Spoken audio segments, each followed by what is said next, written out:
మరి ఎంతో ఆతృతతోని పేరెంట్స్ ఇంకా స్టూడెంట్స్ చాలా ఆతృతగా వెయిట్ చేస్తూ వాళ్ళ పిల్లల పెర్ఫార్మెన్స్ కోసము చాలా చక్కగా పెర్ఫార్మెన్స్ అయితే అమోఘము. పిల్లలకి అందరికీ కూడా ఎవరైతే పెర్ఫార్మ్ చేస్తారో వారందరికీ మరొకసారి మనమందరూ కూడా బిగ్ క్లాస్. అండ్ శ్రీనివాస్ గారు చాలా చక్కగా అంటే ఏ స్థాయి నుంచి ఏ స్థాయి వరకు ఎదిగారు అని చెప్పడమే వారే ఒక పెద్ద రోల్ మోడల్ పిల్లలకి అందరికీ కూడా. వారికి కూడా క్లాప్.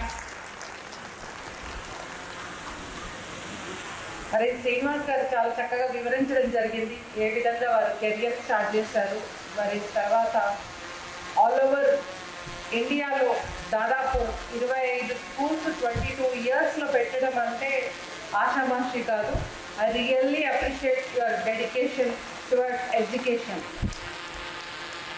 తర్వాత లోహితావ గారు చాలా చక్కగా వారు ఈ 1 ఇయర్ పెర్ఫార్మెన్స్లో మీ యాన్యువల్ డేకి సెలబ్రేషన్స్ చేయడము, అదేవిధంగా మీ స్కూల్ రిపోర్ట్ చెప్పడము అది చాలా చక్కగా అనిపించింది.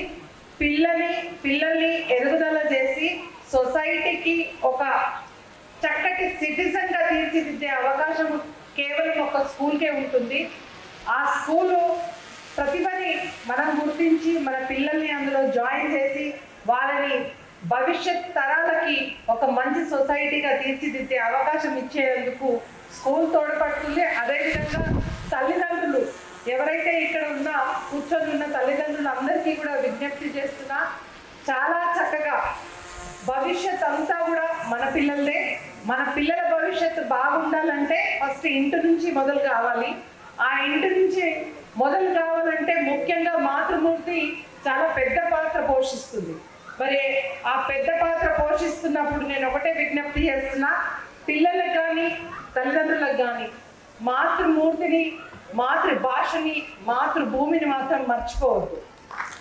ఈ 3 మన అంచెలంచెలకి ఎదగడానికి అదొక దోహదపడుతుంది. అదేవిధంగా మాతృభూమిని మర్చిపోకుండా దేశానికి సేవ చేసే అవకాశం మనకు కలుగుతుంది. అదేవిధంగా మాతృభాషని మర్చిపోకుండా దేశవ్యాప్తంగా కాదు, ఇప్పుడు మన పిల్లలందరూ కూడా ఇంటర్నేషనల్లో, ఇందాక శ్రీనివాస్ గారు మేము మాట్లాడుకున్నప్పుడు ఒక విషయం ముందుకు వచ్చింది. ప్రతి ఇంట్లో కూడా ప్రతి ఒక్క పిల్లోడో అమ్మాయో అబ్బాయో బయట దేశంలో చదువుతుంటారు. మరి బయట చదివినా కూడా మన పిల్లలు మాతృభాషను మర్చిపోకుండా చేయాల్సిన బాధ్యత మన తల్లిదండ్రుల పై నుండి మన పై నుండి. సో నేను అందరికీ కూడా రిక్వెస్ట్ చేస్తున్నా, మరి ఈ 3 విషయాలు మీరు గుర్తుపెట్టుకోవాలని. అదేవిధంగా ఈరోజు ఒక చక్కటి ఈవెంట్ పెర్ఫార్మెన్స్ చేయడం జరిగింది, చాలా బాగుంది. తర్వాత ఈ స్కూల్కి సంబంధించినంత వరకు, ఒలింపియాడ్కి సంబంధించినంత వరకు శ్రీనివాస్ గారు చెప్పిన విషయాలు చాలా చక్కగా ఉన్నాయి. మరి భవిష్యత్ తరాలకి మరి ఈ స్కూల్ ఫస్ట్ యాన్యువల్ డేగా మరి ఇంకా ముందుకు వెళ్ళాలని, భవిష్యత్తులో ఇంకా 25 ఇయర్స్ సెలబ్రేషన్స్ కూడా జరుపుకోవాలని కోరుకుంటున్నా.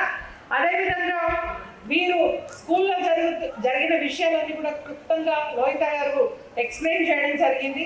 మరి భవిష్యత్తులో మన పిల్లలందరూ కూడా సొసైటీలో బాల పౌరులుగా తీర్చిదిద్దాలంటే మరి ఈ స్కూల్ దోహదపడుతుందని నేను భావిస్తున్నా. అదేవిధంగా ఈరోజు సద్భావన, ద జర్నీ ఆఫ్ వాల్యూస్ అని ఒక థీమ్ తీసుకోవడం జరిగింది. చాలా చక్కగా అనిపించింది పిల్లల పెర్ఫార్మెన్స్.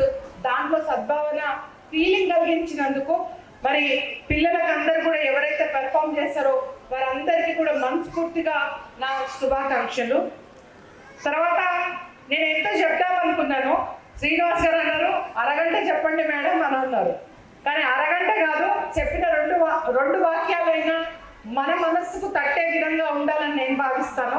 మరి జిహెచ్ఎంసీకి ఫస్ట్ మేయర్గా పనిచేసిన తర్వాత కొన్ని రాజకీయ అనుభవాలతో పాటు సంఘంలో ఉన్న మార్పులన్నీ కూడా మనం తీసుకురావాల్సిన బాధ్యత మన పైన ఉందని ప్లాస్టిక్ కవర్స్ బ్యాన్ చేసే కార్యక్రమం టేకప్ చేయడం జరిగింది.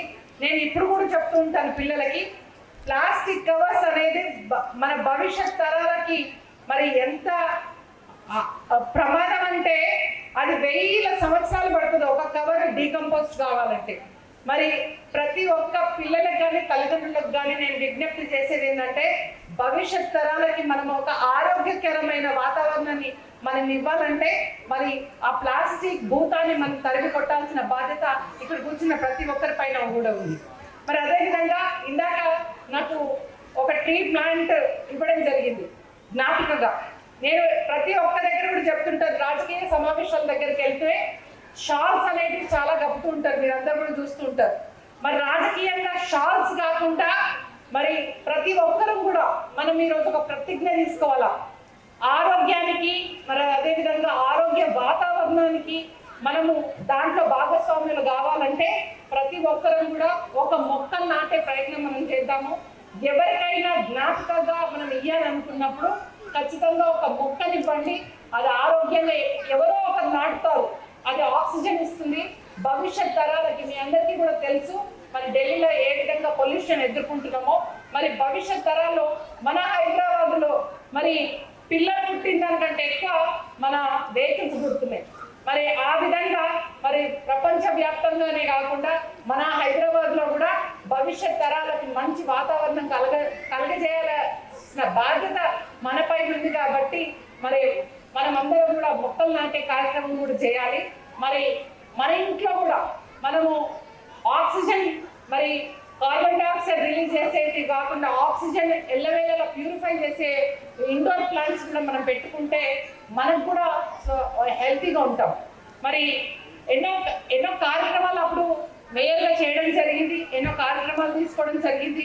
మరి రాజకీయ ప్రస్తావన అక్కడి నుంచి స్టార్ట్ చేసి ఈరోజు మరి రాష్ట్ర ఉపాధ్యక్షురాలుగా బీజేపీ పార్టీకి మరి నన్ను గౌరవించి నాకు ఆ పదవి ఇవ్వడం జరిగింది. మరి దాదాపు 3 నెలలు అవుతుంది.